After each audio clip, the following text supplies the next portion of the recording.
Hati Prabu Angling Darma bagai teriris mendengar penuturan Batik Madrim. Seketika wujud api hilang berubah menjadi wujud yang asli. Prabu Angling Darma turun ke bumi, dan Batik Madrim pun bersimpuh mengaturkan sembah. Sang putri berlari menghampiri Prabu Angling Darma lalu memeluknya. "Syukurlah, Paduka telah kembali ke wujud semula," katanya.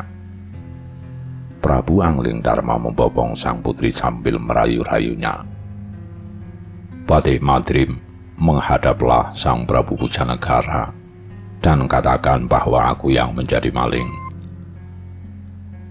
Aku pasrah karena aku telah melakukan hubungan dengan Dewi Renggawati. Aku menyerahkan hidup dan matiku pada Sang Prabu." Perintahnya kemudian kepada Batik Madrim. Batik Madrim segera pergi untuk menghadap Prabu Pujanegara. Prabu Pujanegara bertanya, "Bagaimana Batik Madrim? Mana wujud pencuri itu?" Batik Madrim menjawab, "Maling yang memasuki istana Paduka adalah Prabu Angling Darma Raja Malwapati. Sekarang beliau sudah kembali ke wujud semula. Prabu Angling Darma adalah seorang raja besar dan hamba adalah patihnya. Semoga Paduka berkenan mengambilnya menjadi menantu. Mereka sangat pantas bersanding, bagaikan Dewa Kamajaya dan Dewi Rati." Para istri yang melihat Prabu Angling Darma sangat terkagum-kagum dalam hati. "Kalau begitu, panggillah anakku," perintah Sang Prabu Pujanegara. Batik Madrim segera keluar melaksanakan perintah. Sesampai di hadapan Prabu Angling Darma, ia menghaturkan sembah. Paduka dan sang putri dipanggil menghadap Prabu Pujanegara. Kemarahan sang Prabu sudah hilang. Prabu Angling Darma segera menghadap bersama sang putri yang tidak pernah bisa jauh darinya.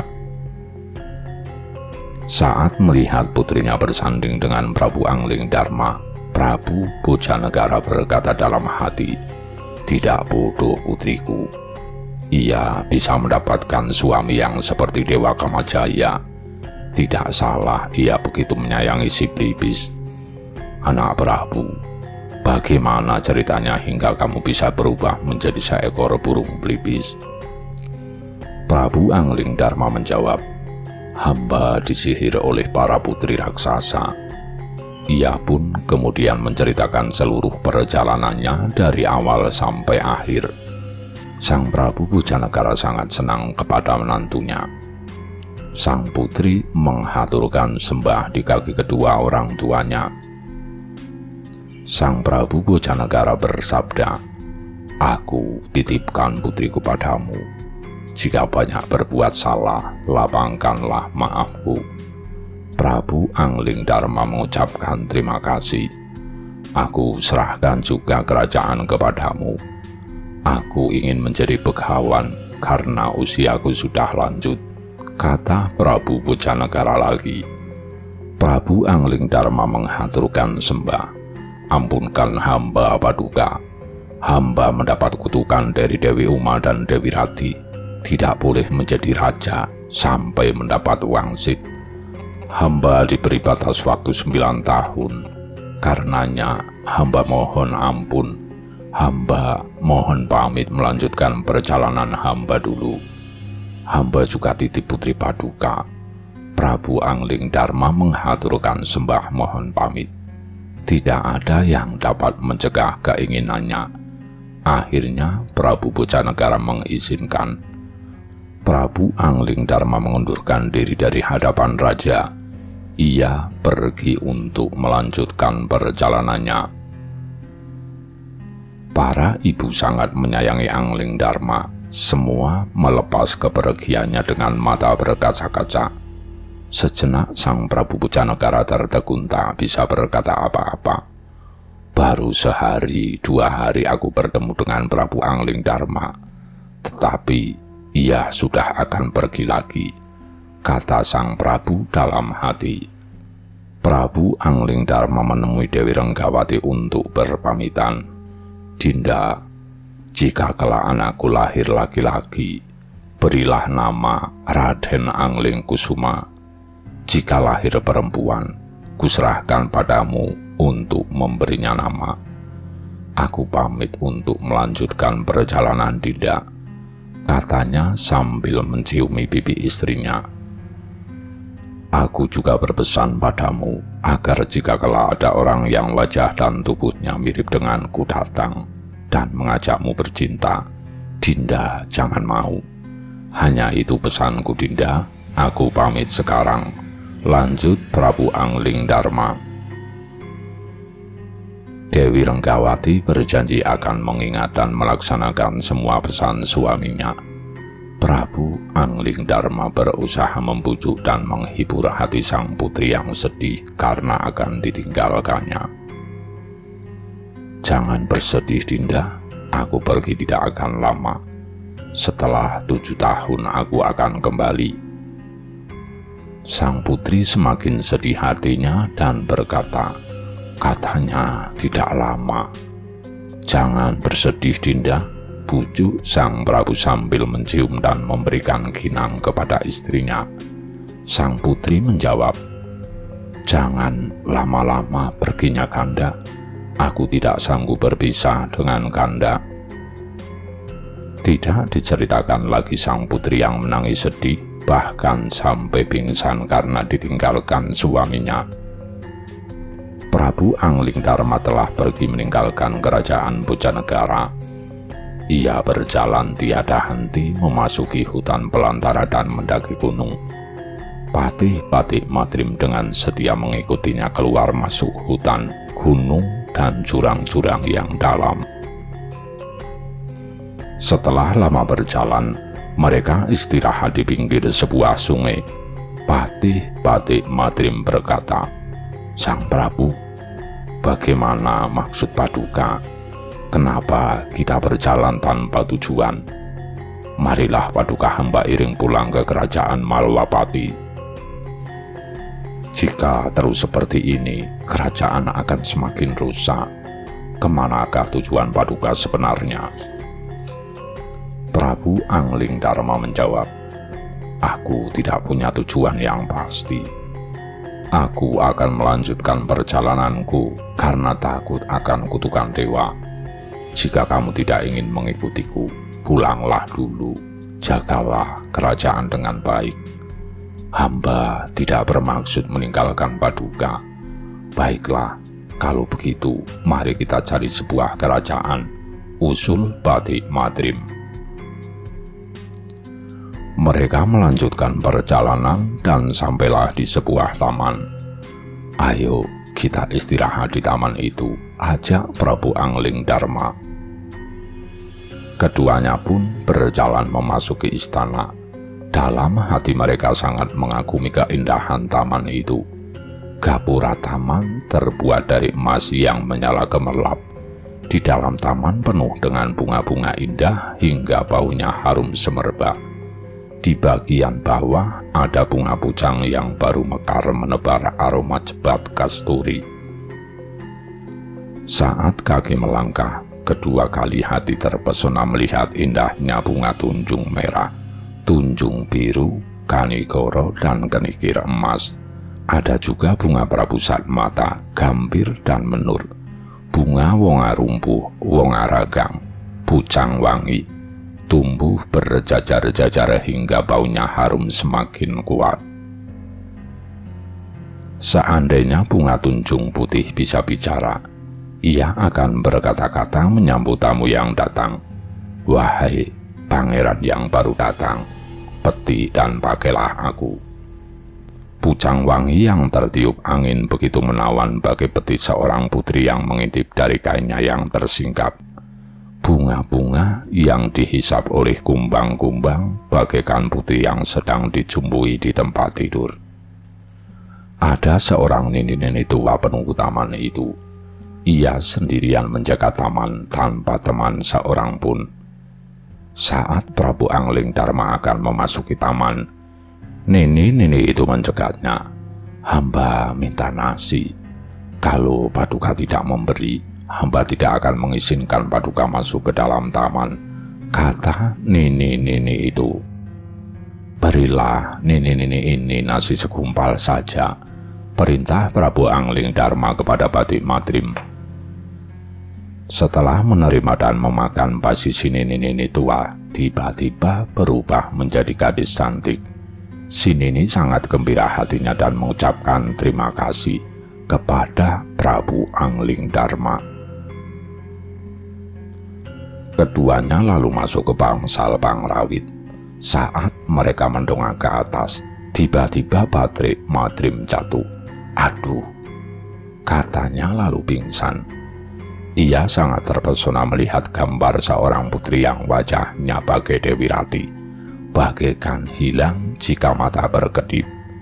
Ia seperti bisa bicara dan tersenyum.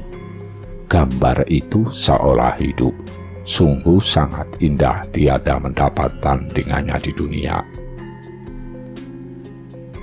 Gambar yang mereka lihat adalah gambar Dewi Sukasi, putri Prabu Kertanegara.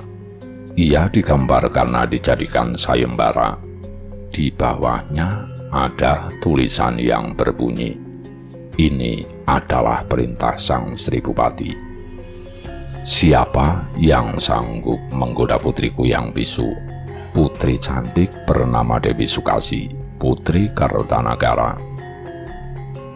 Prabu Angling Darma terkejut melihat Batik Madrim pingsan. Ia berdiri lalu mengamati gambar itu. Memang sangat indah dan ada suratnya. Surat sudah diambilnya dan gambar putri dipegang lalu dicium-ciumnya. Sungguh sangat cantik gambar ini, apalagi yang digambar, katanya. Sungguh sayang, kamu tidak bisa bicara, wahai permataku. Prabu Angling Darma menciumi gambar itu, tetapi karena diam saja ia menjadi kesal. Gambar dibanting dengan keras hingga hancur. Batik Madrim terbangun lalu berkata sambil menangis, "Ayo kita pergi dari sini, Paduka." Tiba-tiba ada seorang perempuan datang dan berteriak dari arah jalan sebelah kanan, "Jangan pergi, Paduka." Orang itu berlari tergopoh-gopoh lalu bersimpuh di kaki Prabu Angling Darma. Prabu Angling Darma terkejut. Ia lalu bertanya, "Hei gadis, ada apa kamu datang dan tiba-tiba bersimpuh di kakiku?" Perempuan itu menjawab, "Hamba bukan seorang gadis, hamba adalah perempuan tua yang tadi." "Lalu bagaimana kamu bisa menjadi muda seperti gadis, Nini?" tanya Prabu Angling Darma lagi. Si Nini menjawab, "Karena nasi yang Paduka berikan. Setelah nasi tadi hamba telan, tiba-tiba hamba menjadi muda kembali, Paduka. Izinkan hamba mengikuti kemana Paduka pergi, karena hamba tidak bisa membalas kebaikan Paduka."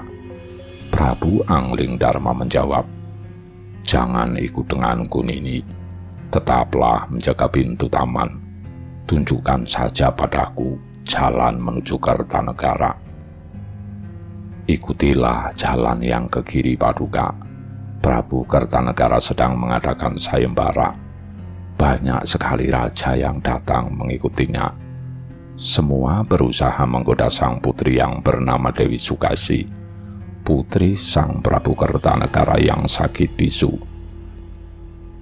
Barang siapa yang bisa menggoda dan membuat putri mau bicara 3 kali akan dijadikan menantu dan diberi kerajaan Kertanegara." Prabu Angling Darma mengajak Batik Madrim menuju Kertanegara. "Ayo, kita cari peruntungan, Madrim. Kita lihat kerajaan Kertanegara," ajaknya. Singkat cerita, mereka telah sampai di kerajaan Kertanegara. Ada sekitar 1000 raja telah berada di Kertanegara. Raja-raja agung itu bergantian menggoda sang putri. Sang putri Dewi Sukasi yang duduk di kursi emas, wajahnya tampak bagaikan Dewi Rati, sangat cantik bagaikan emas yang baru muncul dari dalam air. Macam-macam tingkah para raja yang menggoda sang putri. Ada yang bernyanyi di depan sang putri, tetapi sang putri tetap diam. Ada yang membaca mantra-mantra, ada yang memberikan bunga jingga, ada yang berkata, "Putri, bicaralah, aku jadikan kamu pengobat rinduku." Sang putri tetap diam, tetapi dalam hati merasa sakit. Sang putri memalingkan muka. Mungkin jika bisa bicara, ia ingin berkata, "Manusia jelek begitu ingin memilikiku." Ada seorang raja mau menghaturkan perhiasan sambil berkata, "Ambillah putri." Ada lagi yang datang lalu bersimpuh sambil merayu, "Ayo aku bopong putri, kuserahkan hidup dan matiku padamu." Sang putri membalikkan badannya. Mungkin ia berkata, "Seperti burung beo raja yang ini, orang diam saja kok mau dibopong." Ada seorang raja lain yang berusaha merayu, "Ini ada kacang goreng putri, makanlah." Ada juga raja yang mengajarkan ilmu dengan tujuan agar sang putri bertanya.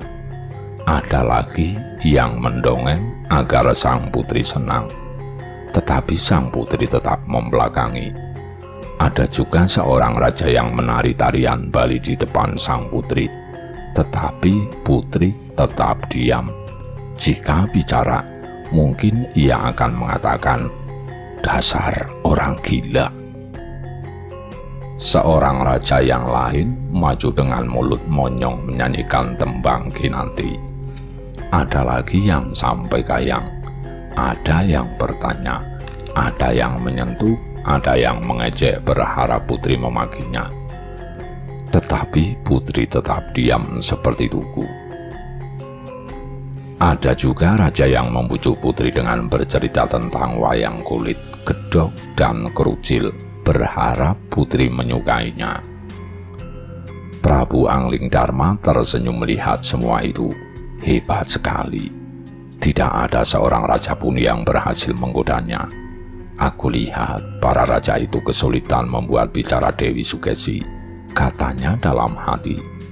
Ia lalu berkata kepada patihnya, "Patih Madrim, sepertinya para raja sudah kembali ke pondok mereka masing-masing, seperti burung gagak yang tidak bisa berkauk lagi."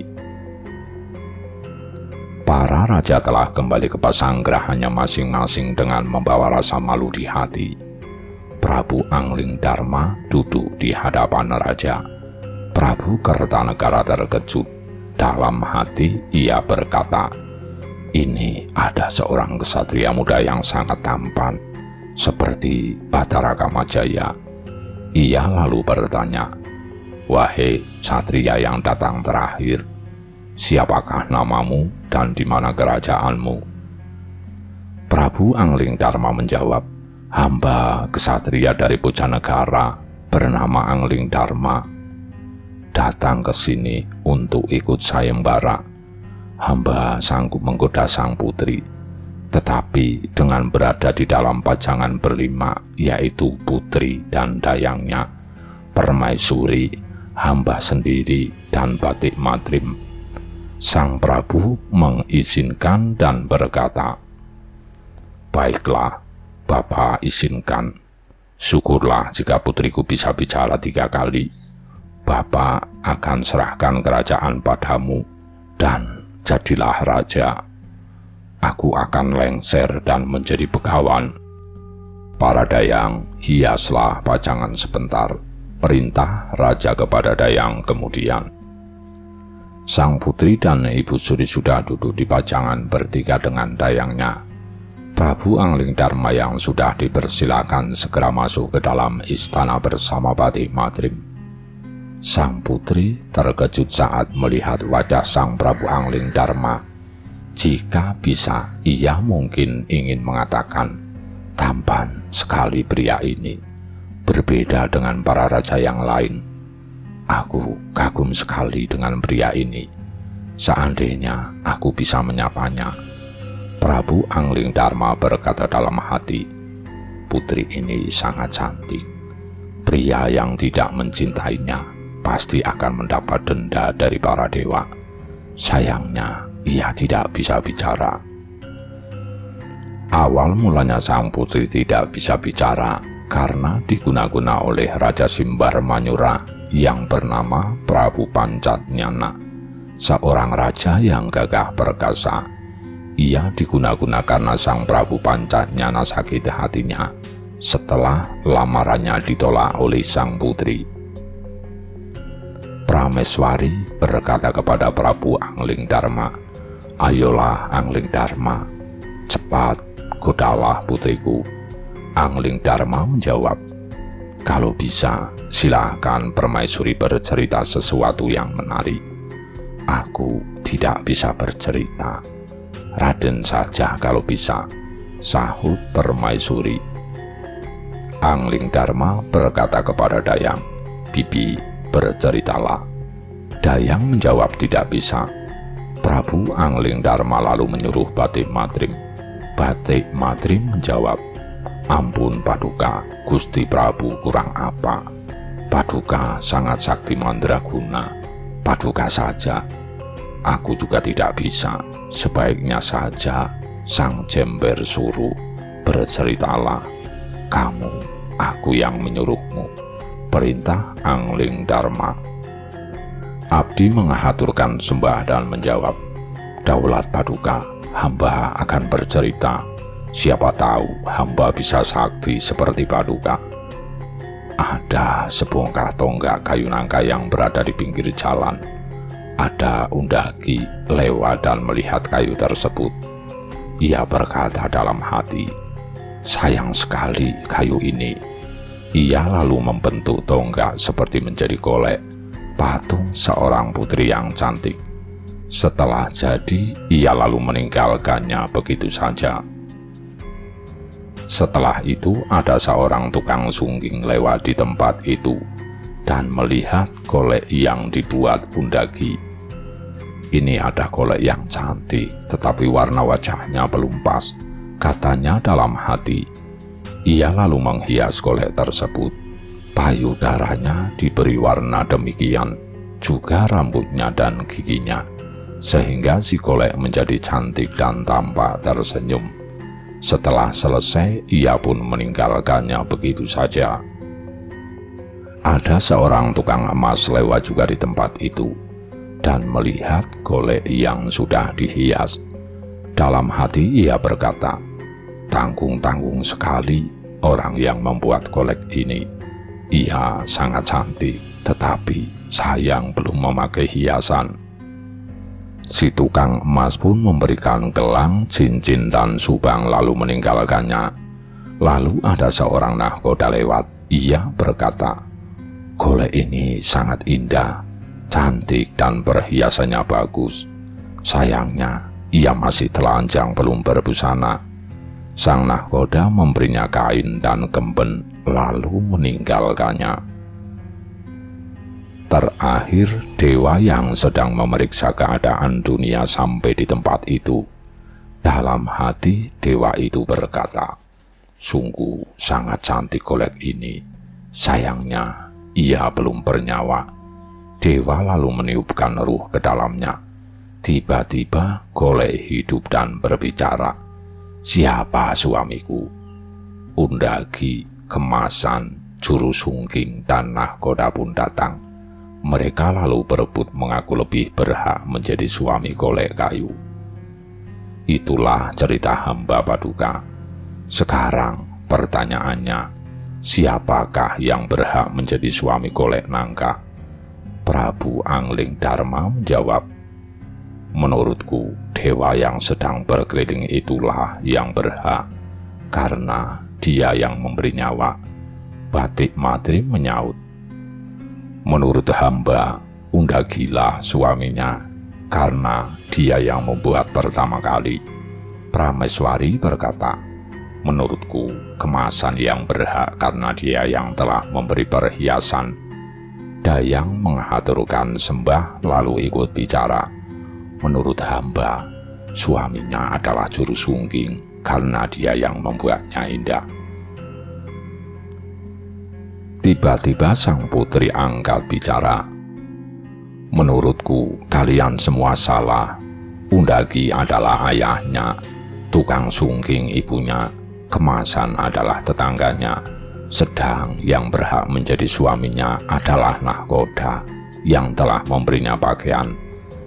Sebagai tanda bahwa suami yang sejati adalah yang bisa menutup aib istrinya, sedangkan dewa adalah Tuhan yang memberi hidup, yang membuat golek kayu bisa melihat, bicara, dan mendengar. Itu menurutku benar atau salah, tidak tahu." Prabu Angling Darma berkata, "Ibu, lihat sang putri sudah bisa bicara. Sekarang coba Ibu Surikanti bercerita." Permaisuri menjawab, "Aku tidak bisa bercerita."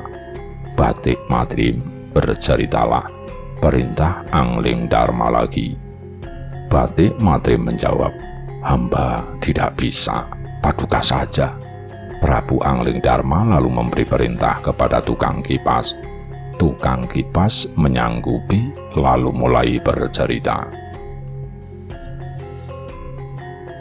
Ada orang yang selingkuh.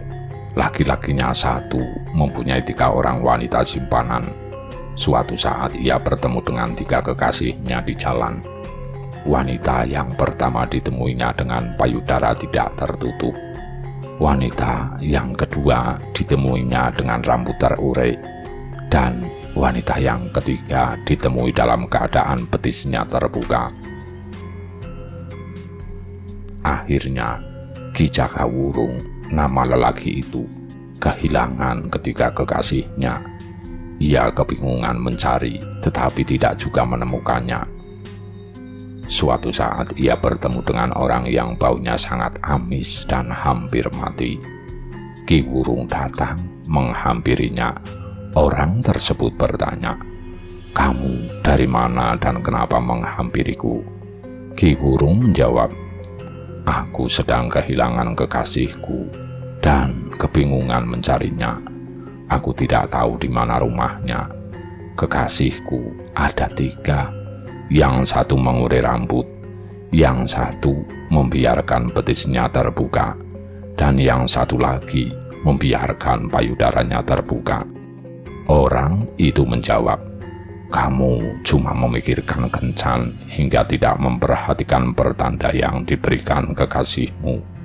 Sekarang aku beritahu, kekasihmu yang mengurai rambut rumahnya di Cangkring, yang kelihatan betisnya rumahnya dekat tambangan, dan yang membuka payudara itu rumahnya Cengkir Gading. Kalau sudah paham, cepat pergilah." Ki Jakawurung pergi mencari kekasihnya sesuai petunjuk orang yang ditemuinya. Tidak lama kemudian ia telah berhasil menemukan ketiga wanita kekasihnya. Ketiganya bertanya, "Siapa yang memberitahukan tempat tinggal kami padamu?" Jakawurung menjawab, "Semua kehendakku sendiri, tidak ada yang memberitahu." Ketika kekasihnya tidak percaya, "Mengaku saja, kalau tidak, kami akan mengutukmu," kata mereka dengan mengancam. Akhirnya Ki Jakawurung mengaku, "Memang ada orang yang memberitahuku, orang yang baunya amis.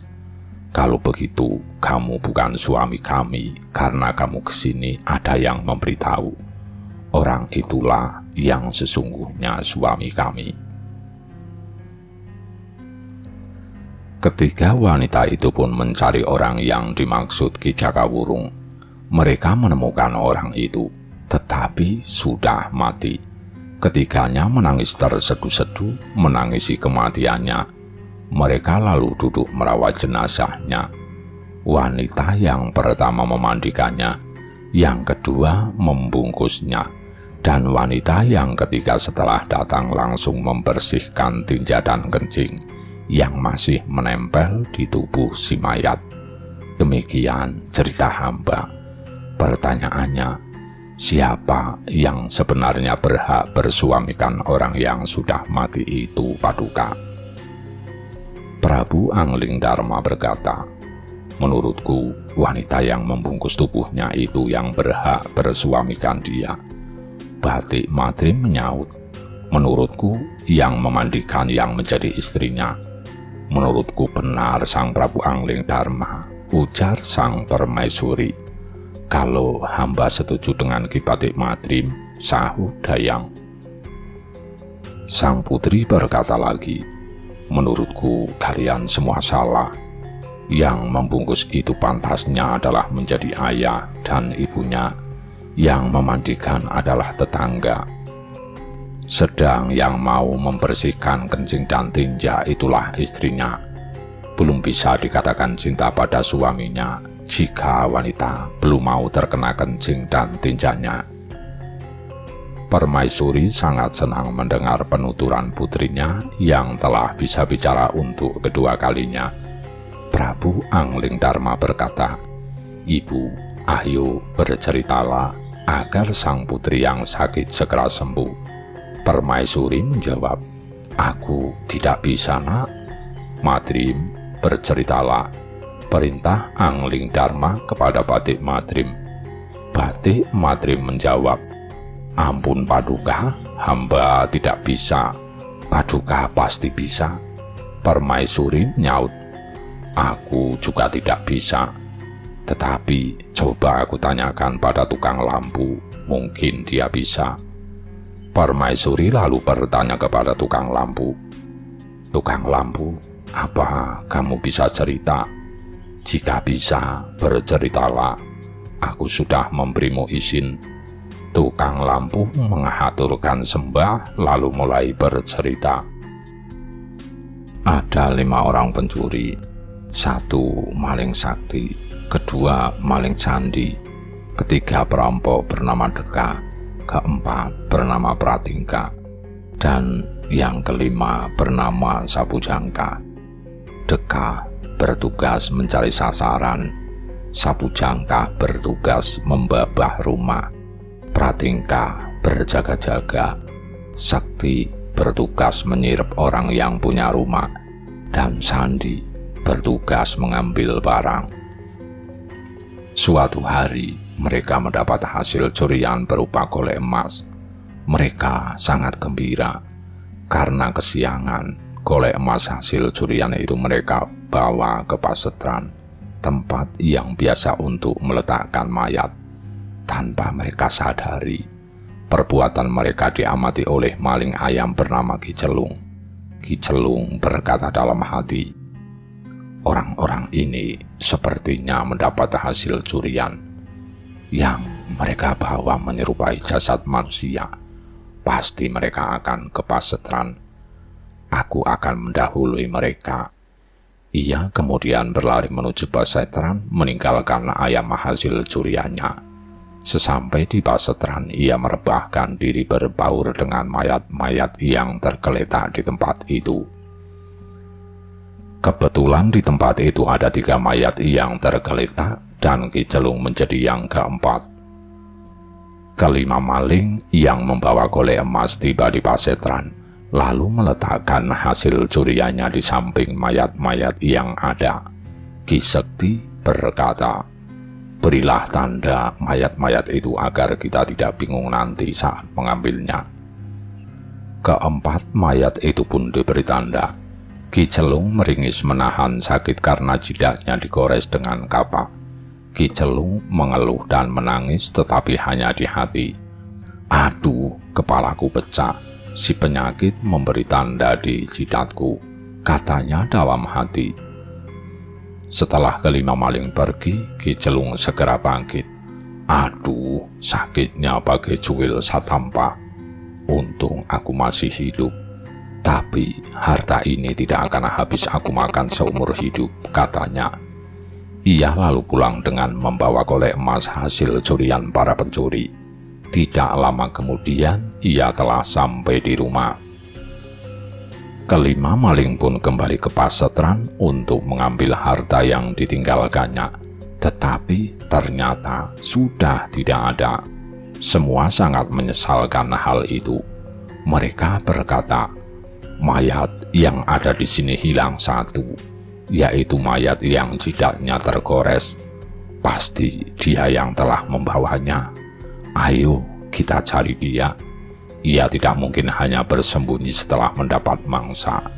Maling sandi berkata, sekarang salah satu menunggui orang yang jual minyak, satu menunggui orang yang jual kunir, satu menunggui orang yang jual asam, dan satu lagi menjaga di jalan.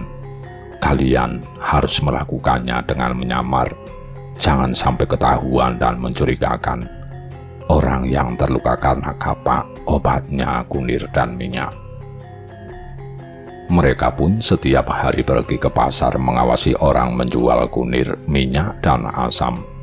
Maling sekti sampai menangis siang malam, lupa makan dan minum, hanya mendapatkan golek emas kembali yang diharapkannya. Akhirnya Ki Celung pergi ke pasar untuk membeli minyak kelapa yang masih baru dan kunir. Keempat maling pun mengikutinya sampai di rumah. Para maling menemukan Ki Celung sedang duduk di rumahnya. Keempatnya bertanya, "Mana golek emas yang kami taruh di pasetran?" Ki Celung menjawab dengan keras, "Aku tidak tahu apa-apa. Kenapa kalian menuduhku mencuri?" Keempatnya menjawab, "Apa harus menunggu kami membunuhmu? Lihat, luka di jidatmu itu buktinya. Aku yang telah melukaimu." Ki Celung berkata sambil menangis, "Ambillah sendiri di dalam rumah." Golek emas telah diambil kembali oleh para maling. Ki Celung hanya bisa menangis sambil mengomel pada istrinya, "Sudah ayamku hilang, jidatku luka, mengantuk, tapi tidak dapat apa-apa," keluhnya. Kelima maling semuanya merasa paling berhak memiliki golek emas tadi. Mereka ramai bertengkar memperebutkan golek emas hasil curian. Demikian cerita hamba Paduka. Menurut Paduka, siapakah sebenarnya yang berhak memiliki golek tadi? Tanya tukang lampu mengakhiri ceritanya. Prabu Angling Darma menjawab, "Menurutku, sandilah yang berhak memiliki." Batik Matri menyaut, "Menurut hamba, Dekah yang berhak." Prameswari ikut menjawab, "Menurutku, Pratingkah yang berhak mendapatkannya." Dayang menimpali, "Menurut hamba, Sapu Jangkah yang berhak memilikinya." Dewi Sukesi menoleh ke kiri lalu berkata, "Kalian semua salah. Menurutku, maling sekti yang berhak memiliki karena ia yang mencintainya. Tandanya, ia menangis siang malam hingga lupa makan dan tidur." Prabu Angling Darma tersenyum dan berkata, "Ibu, saya sudah berhasil. Putri Paduka sudah bicara 3 kali." Permaisuri sangat gembira dan dengan segan turun untuk menghadap raja. Sesampai di hadapan sang raja, ia segera menceritakan keadaan putrinya. "Paduka, Putri Paduka sudah sembuh." Prabu Angling Darma sangat pintar. Yang membuat hamba heran, tukang kepet, tukang lampu, tukang buah, semua berani bicara dan bercerita atas perintah Prabu Angling Darma. Prabu Kartanegara sangat gembira hatinya mendengar cerita istrinya. Ia segera beranjak untuk menemui putrinya. Melihat ayahandanya datang, sang putri segera menghaturkan sembah. "Bagaimana sakitmu, putriku?" tanya sang raja. Sang putri menjawab, "Ayah, hamba merasa berada di Simbar Manyura. Hamba bisa pulang karena ditarik oleh sang Prabu Angling Darma." Raja berkata lagi, "Kalau begitu nak, apa balasanmu? Mengabdilah pada Prabu Angling Darma. Pasrahkan hidup matimu walau jadi juru panutu beliau.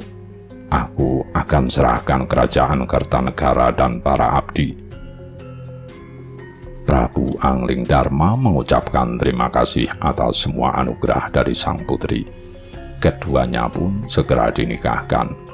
Mereka hidup rukun, saling mengasihi dan tidak terpisahkan walau sehari, bagaikan Mimi dan Mintuno. Ada seorang abdi yang kebingungan karena membayangkan betapa bahagianya sang putri. Ia bagai melihat rujak asam muda saat memandang sang Prabu Angling Darma. Temannya berkata, rasanya pasti tidak akan memudar walau dalam peperangan.